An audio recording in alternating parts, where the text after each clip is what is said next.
grabe. Ayan, may improvement na din. Ayan. Ayan. Ayan, nabawasan na din sa kapal ng dahon. Ngayon lang tayo nagkaroon ng time. Dahil yung apo ko, yung alaga namin araw-araw, walang pasok ang nanay. So ngayon, dyan siya. Bantay ko sa anak niya. Eh wala naman akong lakad, wala akong ganap. Kaya sabi ko, maglinis ako ng garden. Magwawalis ako. Ito, mga ligaw na mga... ano, tinatanggal ko yan kasi pag lumalaki yan, nagiging puno din yan. Yan.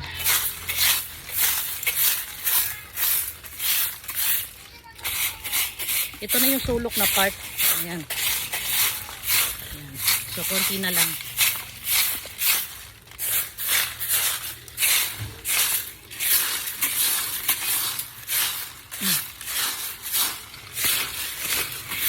Tingnan yung mga halaman ko.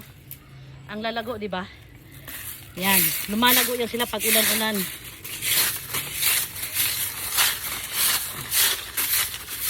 Pati mga ligaw ng mga halaman.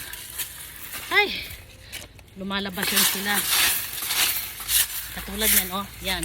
Binubunot ko yan. Kasi magiging, ano yan, magiging puno yan pagka hindi mo bubunutin.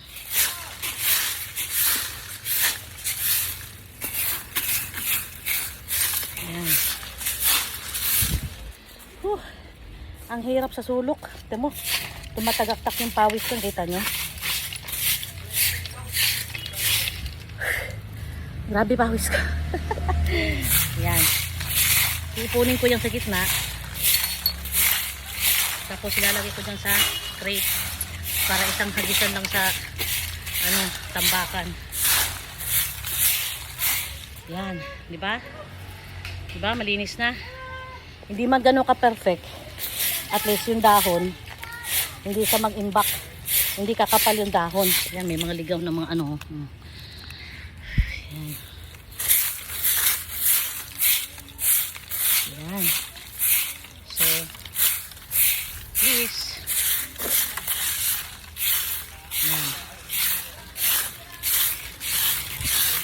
Tingnan nyo kung gaano katataba. Kalabong yung aking halaman. Yan. Ayan o. Green sila.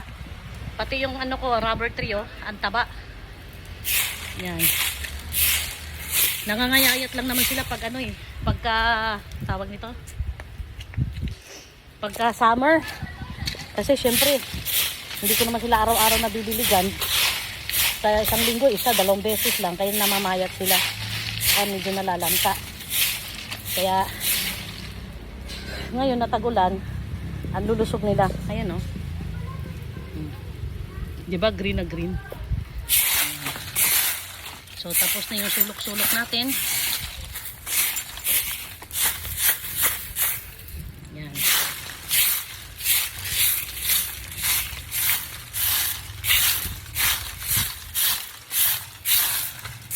Ito ligaw na naman. Yan. Itong mga ligaw na to, maliliit pa lang, binubulot ko na. Kasi mamaya matagalan, mahirap na silang bunutin, matigas na.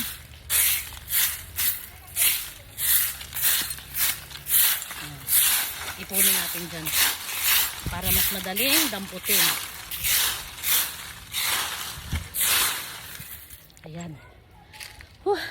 Grabing tulo ng pawis ko. Dahil ko pang nag-exercise. Dahil ko pang nag-jogging. So, see you later guys. Damputin ko lang yung inipon ko ng mga dahon para maitapon ko.